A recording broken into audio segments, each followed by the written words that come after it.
안녕하세요. 저는 올해로 30대 중반에 접어든 김슬기라고 합니다. 한 8, 9년 전쯤 일어났던 일들로 한동안 남자들만 보면 치가 떨리고 남자는 내 인생에 있어 필요 없는 존재라고만 여겨왔는데 어떻게 또 인연이 되어 한 남자의 와이프로 살아가고 있네요.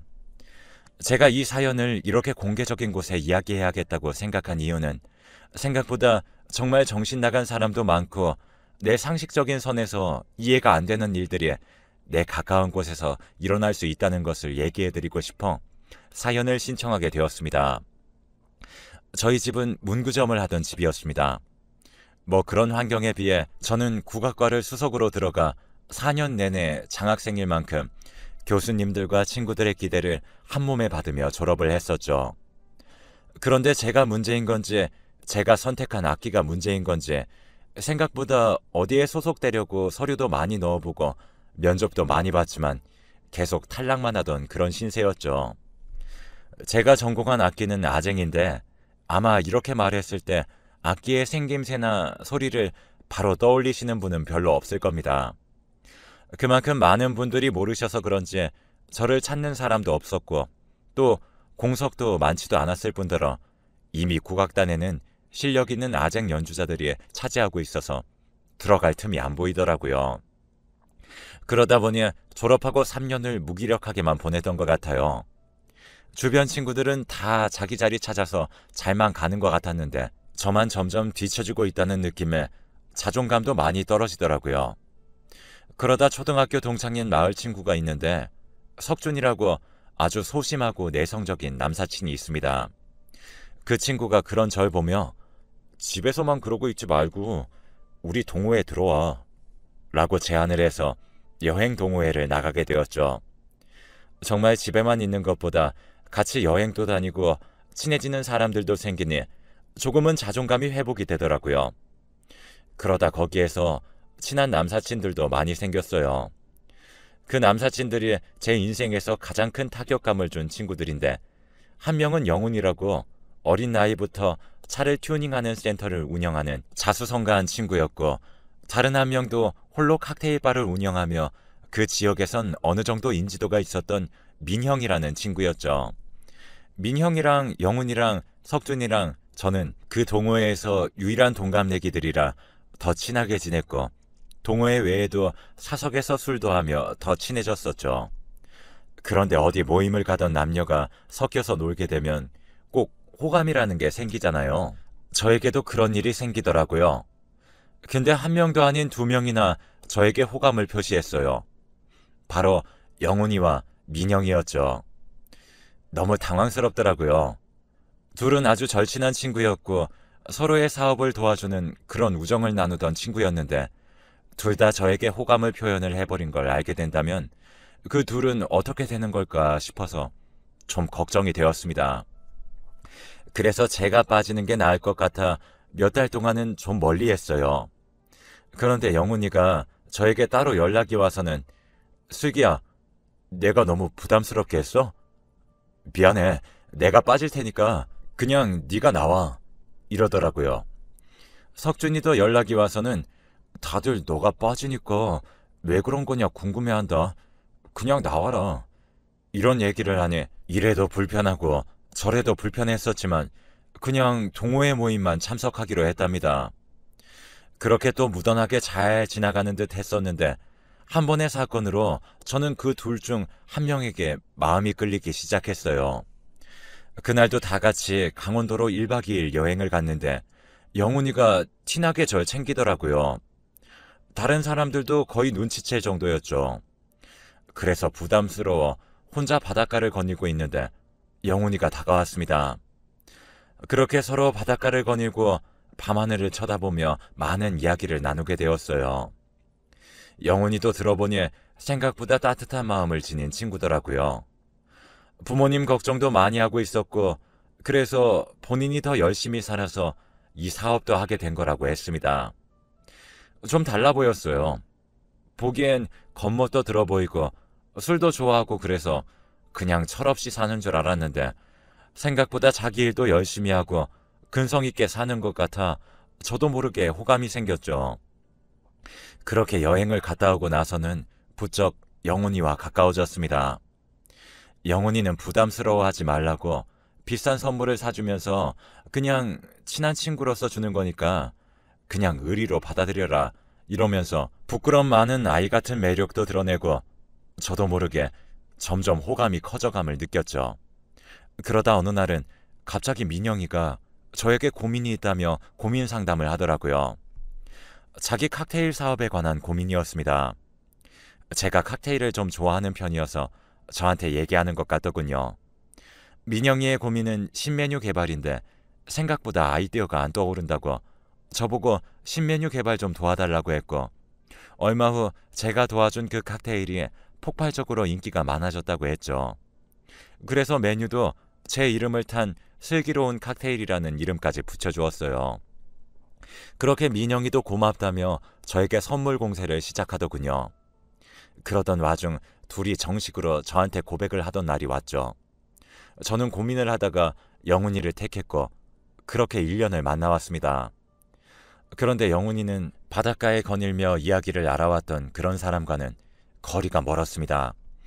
처음 한두 달은 저에게 모든 걸 맞춰주고 그러더니 언제부턴가 바쁘다는 이유로 자주 만나주지도 않더라고요. 그렇게 6개월 정도 저는 점점 외로워졌고 그때 민영이가 다시 저에게 손을 내밀었어요. 민영이가 제 마음을 유일하게 다독여주는 친구였죠. 제가 영훈이 일로 속상해할 때마다 어떻게 알았는지 밥 먹자고 부르고 커피 마시자고 부르고 수시로 그렇게 불러대놓고 와 영훈이 쓰레기네. 안 되겠네. 내가 아주 혼쭐을 내줄게. 사나이 망신 영훈이가 다 하고 다니네. 이러면서 귀여운 허세도 떨면서 제 대신 화도 많이 내주더라고요. 그러던 어느 날 민영이가 저에게 고백을 하는 겁니다. 저는 너무 당황스러웠고 자기랑 친한 친구의 여자친구인데 이럴 수가 있나 싶어서 저는 거절을 했죠. 그랬더니 민영이가 갑자기 돌변하는 게 아니겠어요. 아, 진짜 더럽게 비싸게 구네. 라며 말이죠.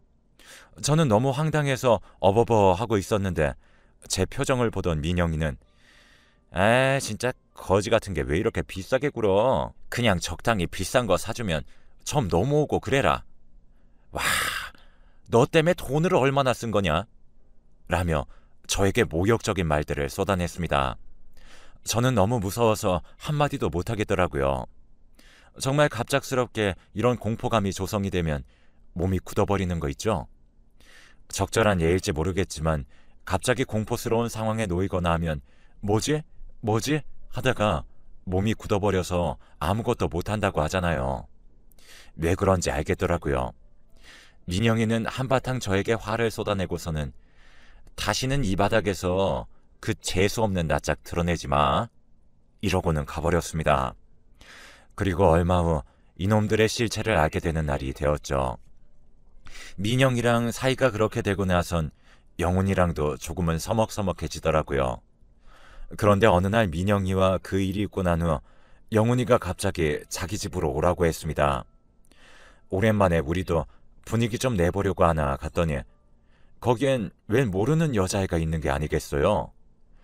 그래서 전 누구냐고 물었고 그랬더니 영훈이가 아, 민영이가 소개시켜준 여자애. 어때? 완전 섹시하지? 너랑은 다르게. 이러면서 킬킬대고 웃는 게 아니겠어요. 제가 미쳤냐고 화를 내며 나가버리려고 하자 영훈이는 아, 자기야, 장난이야. 뭐 그렇게까지 민감하게 굴어. 민영이 여자친구야. 라는 겁니다. 이 새끼가 뭐 하는 짓인가 싶더라고요. 그러더니 그 뒤로 민영이가 들어왔고 그렇게 불편한 커플 데이트를 하게 되었답니다. 그 자리에서 민영이는 절 자꾸만 그 여자랑 비교를 해댔어요. 자꾸 저희 집 뭐하냐고 물어보질 않나. 백수인 거 뻔히 알면서 민영이는 아, 슬기야, 너 무슨 일 한다고 했지? 얼마 번다고? 라고 물어봐 놓곤 아, 실수 백수였지? 라며 비아냥거리며 웃는데 남친이라는 놈은 킬킬대며 웃기만 하더군요. 저는 너무 수치스럽고 분해서 그 집을 뛰쳐나와 버렸습니다. 그리고는 몇 날 며칠을 방에만 갇혀 펑펑 울었어요. 내가 이러려고 그놈을 만났나 싶더라고요. 그래서 전화로 영훈이랑 헤어지자고 했습니다. 그랬더니 영훈이는 저에게 아니 슬기야 1년만 만나고 끝내자 라며 정신 나간 소리를 하는 게 아니겠어요? 저는 무슨 소리냐고 그냥 헤어지자고 했더니 바로 집으로 달려오더라고요. 그러더니 자기가 요새 장난기가 많아졌다며 기분 상하게 해서 미안하다고 자꾸 추파를 던지더니 제가 거부하자 손을 올리더라고요. 그 일은 아직까지도 생각하면 손이 벌벌 떨릴 정도로 분하고 그놈을 어떻게 해버리고 싶을 정도였어요. 그 일 이후 영훈이는 틈만 나면 제 집을 드나들었고 그 전처럼 힘으로 저를 제압하려고 하진 않았지만 매일마다 와서 폭언을 쏟아부었습니다. 그렇게 우리가 사귄 지 1년째 되던 날 제 집으로 찾아 들어오더군요. 그러더니 어때? 부잣집 남자 만나는 기분이? 내가 너라면 날 붙잡고 싶을 것 같은데? 라는 겁니다. 저는 재수가 없어서 얼굴에 침을 뱉어버렸죠. 그러면서 이야기했습니다. 네가 말하는 부잣집 기준이 뭔지 모르겠지만 나도 충분히 잘 살아. 너한테 이런 말 들을 이유 없어. 라며 그놈의 뺨도 내려쳤습니다. 정말 사람이 궁지에 몰리면 그런 힘이 생기더군요. 그런데 영훈이도 절 내려치려던 순간 갑자기 위기를 모면하려고 보니 제 입에서 말이 튀어나가더라고요. 그거 아냐? 여기 내 집이고 몰래카메라도 설치되어 있는데 라고 했더니 갑자기 주춤주춤거리며 둘러보더니 뭘 본 건지 모르겠지만 저한테 싹싹 빌었습니다. 그냥 눈앞에서 안 보이는 곳으로 가서 평생 반성하며 살 테니 제발 경찰에 신고만은 하지 말아달라며 두 손이 다를 때까지 비는데 저는 그때 갑자기 생각나더라고요. 제가 가끔 다른 곳에 공연이 있으면 지방을 왔다 갔다 하기 때문에 키우고 있는 강아지들은 잘 있나 싶어서 정말 카메라를 설치해뒀거든요. 요즘엔 공연이 없어서 아주 새까맣게 잊어버리고 있었는데 그게 번뜩 생각이 나더라고요. 그래서 저도 모르게 입에서 웃음이 새어나왔습니다. 승기를 제가 거머쥐고 있다는 생각이 들어서였죠. 그리고 싹싹 빌고 있는 영훈이를 향해 내가 여태껏 받은 거 20배, 100배로 갚아줄게. 기대해. 지금 당장 안 사라지면 내일 당장 경찰에 이 영상 넘겨버릴 거야. 꺼져! 라고 했더니 아주 꼴이 우습더군요. 허둥지둥 나가는 꼴이 정말로 혼자 보기 아까웠습니다. 그리고는 이 일을 어떻게 넘기면 저놈에게 크게 한 방을 먹일 수 있을까 고민하던 찰나에 갑자기 제 친한 친구인 미연이와 수진이가 들어오더라고요. 저는 수진이와 미연이에게 이 모든 이야기를 했습니다. 수진이와 미연이는 아주 흥미롭게 이야기를 듣고는 오랜만에 머리 좀 써볼까? 너는 구경만 해.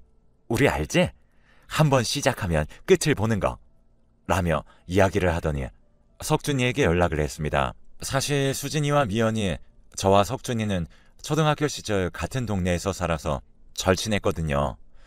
중학교 이후부터는 각자 다른 중학교에 다니게 되면서 찢어졌었지만 그래도 워낙 부모님들도 친하게 지낸 터라 계속 연락을 하고 지냈었죠. 수진이와 미연이는 석준이에게 영훈이와 민영이를 데리고 여행 동호회로 데리고 나오라고 했죠. 아주 예쁜 여자들을 소개시켜준다는 이유로요. 영훈이와 민영이는 서로 그 사이 여자친구들도 생겼는데 수진이와 미연이를 보자마자 침을 질질 흘렸다고 했습니다. 사실 수진이와 미연이는 엄청난 부잣집 딸들인데다가 어느 정도 지역에서도 성공한 뷰티 사업가들이었어요. 그러니 패션이며 스타일이며 얼굴이며 남자들이 졸졸 따라다닐 정도로 인기가 많았었거든요. 아니나 다를까 그놈들은 수진이와 미연이가 하는 모든 말에 복종 그 자체였습니다. 사귀고 있던 여자들과도 정리했고 아주 값비싼 가방이며 신발이며 수진이와 미연이가 좋아할 만한 모든 걸 물질 공세로 이어가기 시작했어요. 그렇게 간당간당하게 마음 줄 듯 말 듯 계속 애타게 만들었는데 여기서 둘의 우정마저 금이 가기 시작했죠. 영훈이는 수진이를, 민영이는 미연이에게 관심이 있었는데 수진이와 미연이가 머리를 써서 반대의 사람에게 관심을 표했더니 서로 치고받고 싸우더랍니다.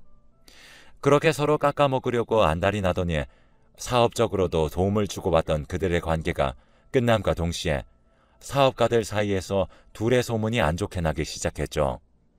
그리고 디데이가 찾아왔죠. 수진이와 미연이는 민영이와 영훈이를 서로 모르게 파티에 초대했습니다. 파티의 주인공이 저인 줄은 꿈에도 모른 채 말이죠. 그날은 원래 수진이와 미연이가 저희 집 사업 확장을 축하할 겸 원래 준비하던 파티였거든요. 거기엔 나름 지역에서 잘 나간다는 사업가들도 몇 명 있었고 의원님들 자식들도 있고 그런 모임에 가까운 파티였거든요. 아무튼 영훈이와 민영이는 오자마자 서로 으르렁거리며 여기저기 옮겨다니며 서로를 욕하고 다니다가 갑자기 제가 나타나니 영훈이는 어디론가 스리슬쩍 숨어 다녔고 민영이는 저에게 다가와 아니 이게 누구야? 거지네. 거지, 여기엔 너 같은 애들이 오는 곳이 아니야. 헐 헐 하면서 하하하 웃더군요. 민영이의 웃음소리가 정막 속에 울려 퍼졌습니다. 순식간에 파티 분위기가 싸해지자 민영이는 그 사람들을 향해 아니 제가 아는 여자인데 뭐 얘네 집이 문구점? 뭐 그런 싸구려 갖다가 파는 그런 걸 한다는데 우리 같은 1급 청정수에 이런 3급수에 사는 붕어 같은 애들이 오면 안 되잖아요. 물 다 흐리게. 라고 말하니까 거기 있던 수진이가 민영이의 어깨를 툭툭 치더니 저기요, 무식해서 잘 모르나 본데 이런 거 명예훼손이란 거 모르세요? 라고 했더니 민영이는 명예란 게 있어야 훼손을 하죠. 라며 생글생글 웃자 수진이는 저기 여기 슬기 파티장이거든요? 하며 저에 대한 이야기를 하자 민영이의 표정이 새파랗게 질리더군요. 부끄러움에 민영이와 영훈이는 그렇게 사라져버렸고 저희는 명예훼손, 모독죄, 허위사실 유포 등으로 고소를 했고 민영이는 1년 이하의 노역복무 그리고 200만 원의 벌금형이 주어졌습니다. 영훈이는 제 집에 들어와 저에게 폭언을 했던 부분이나 강압적으로 했던 모든 행동들에 있어 징역 2년에 벌금형 1,000만 원을 선고받았었죠. 나중에 경찰 조사를 받고 나서 알게 된 사실이지만 이 둘이서 저를 가지고 내기를 했다고 하더라고요. 석준이를 통해 여자 한 명 동호회로 데리고 나오라고 협박을 했었고 이 둘에게 괴롭힘을 당했던 석준이는 이런 그들의 내기는 모른 채로 저를 데리고 나왔다고 합니다. 그 뒤로 민영이와 영훈이는 먼저 사귀는 사람에게 1,000만 원을 주겠다며 내기를 했었고 1,000만 원을 잃은 민영이는 6개월 안에 자기한테 넘어오면 어쩔 거냐며 두 번째 내기를 했었다고 합니다. 그런데 또 1,000만 원을 잃게 되었던 거죠. 그래서 민영이가 그렇게 저한테 분풀이를 했었던 거였고요. 그리고 민영이가 1년을 버티면 또 1,000만 원 내기를 했던 터라 어찌 보면 민영이는 내기로 3,000만 원을 날리게 된 거였죠. 그리고 왜 석준이가 저 애들한테 저렇게 당하고 살았나 알아봤더니 석준이네 부모님이 영훈이네 부모님이 운영하시던 빵집에서 일하시고 계신다고 하더라고요. 그분들 사이에선 아무 문제는 없었다고 해요. 그런데 영훈이가 이걸 빌미로 석준이를 협박했고 석준이는 어쩔 수 없이 그놈들의 손아귀에 놀아날 수밖에 없었다고 하더군요. 이 사건도 석준이가 따로 경찰에 고소를 했고 석준이는 용기를 내어 그동안 괴롭혔던 카톡 내용들, 한 번은 크게 폭력을 휘두르다 석진이가 넘어져서 찢어진 피부를 꿰맨 적이 있었는데 그때의 진단서들 모두 가지고 있어서 오히려 단순 폭행으로 신고했던 일이 특수폭행으로 넘어가 징역 8개월에 집행유예 2년을 추가적으로 선고받게 되었습니다. 석준이도 이 일로 드디어 그 아이들에게 해방됐다며 좋아하더군요. 이 일이 알려진 후 그놈들이 경영하던 튜닝센터랑 칵테일바는 다른 사람들에게 넘겨졌고 특히 지역에서 그래도 맛있는 빵집이라고 알려졌던 영훈이네 베이커리도 타격을 좀 받은 듯 했습니다. 그래도 영훈이네 부모님께선 자식 새끼 잘못 키운 것도 버리라며 영업권을 석준이 부모님께 넘기고 어디 먼 지역으로 이사가서 살고 계시다고 들었네요. 이쯤 되면 저희 집이 어떤 일을 하실지 궁금하실 것 같은데 저는 사실 뭐 내가 잘 살고 못 살고를 굳이 꼭 남한테 알려야 하나 라는 생각을 가지고 살았거든요. 그래서 문구 생산 공장을 크게 하시긴 했지만 굳이 사람들에게 나 되게 잘 산다고 티내고 싶지 않았어요. 보태서 이야기하자면 저희 어머니 쪽에서는 공유 분쇄 공장도 가지고 계셨는데 두 분께서 영업하시기는 힘들 것 같아 제 여동생 쪽 부부가 맡아서 운영 중이긴 해요. 그리고 친구들이 파티를 해줬던 건 부모님께서 다른 생산 공장까지 인수하셨었거든요. 너무 자세히 말하면 누군지 알 것 같아 대충만 이야기할게요. 아무튼 친가 쪽이든 외가 쪽이든 다들 공장을 가지고 운영하시던 분들이라 본인들의 일에 자부심을 가지고 생산에만 매진하셔서 저는 다른 사람들도 그런 자부심을 가지고 일을 하나 보다 생각했는데 이번 일로 사람들이 내가 가진 생각과 좀 다르구나 라는 걸 확실하게 알게 됐습니다. 아, 그리고 제가 그렇게 남자들에 관해서 치를 떨면서 살다가 4년 전쯤 간간히 연락을 주고받으며 지내던 석준이랑 부쩍 가까워졌고 지금은 제 남편이 되었습니다. 알고 보니 석준이가 문구 광이었는데 워낙 소심하고 내성적인 성격 탓에 회사에 들어가도 적응을 못하고 금방 퇴사하고 그랬었거든요. 그래도 블로그에선 꽤나 문구 리뷰나 공구 등 활발한 활동으로 유명했었던 것 같더라고요. 그래서 오랜만에 만났던 날 우연히 그 이야기를 듣게 되었고 아버지한테도 소개드렸어요. 그랬더니 아버지는 몇 번 이야기를 해보시고는 아주 마음에 든다며 바로 아버지 생산 공장 쪽으로 취업을 시켜주셨죠. 그렇게 결혼을 한 후 공장을 저희가 물려받게 됐는데 남편의 직업 만족도가 최상입니다. 그렇게 행복해하면서 출근 시간을 기다릴 정도니까요. 저는 든든한 가장이 있어 여기저기 요양원을 돌아다니며 아쟁 공연을 하고 있어요. 저도 남편도 서로 좋아하는 일을 하면서 살다 보니 서로 자연스럽게 존중하게 되고 삶에 만족을 하게 되니 서로 더 배려를 하게 되는 것도 있는 것 같아요. 제가 이렇게 사연을 이야기하는 이유는 사실 석준이가 제 스타일이 아니었어요. 너무 밍숭맹숭하고 남자로서 매력도 별로 없었거든요. 저도 그 나이 때의 여자들이 그렇듯 조금은 여자를 확 끌어주고 잘생기고 좀 화려하게 살고 그런 남자들에게 끌렸었는데 아주 된통 크게 당하고 나니 석준이가 오히려 남편감으로 참 괜찮은 사람처럼 느껴지더라고요. 30대 중반인 제가 할 이야기는 아니지만 사람들은 이렇게 힘든 일을 겪을 때 한층 성장하게 되는 것 같아요. 세상 보는 눈도 생기고 말이죠. 앞으로도 더 넘어질 날도 많고 제 부족함을 탓할 날도 오겠지만 그래도 전 그때마다 일어서서 또 앞으로 걸어나갈 겁니다. 지금 행복하신 분들도 힘드신 분들도 모두 힘내시고 더 행복한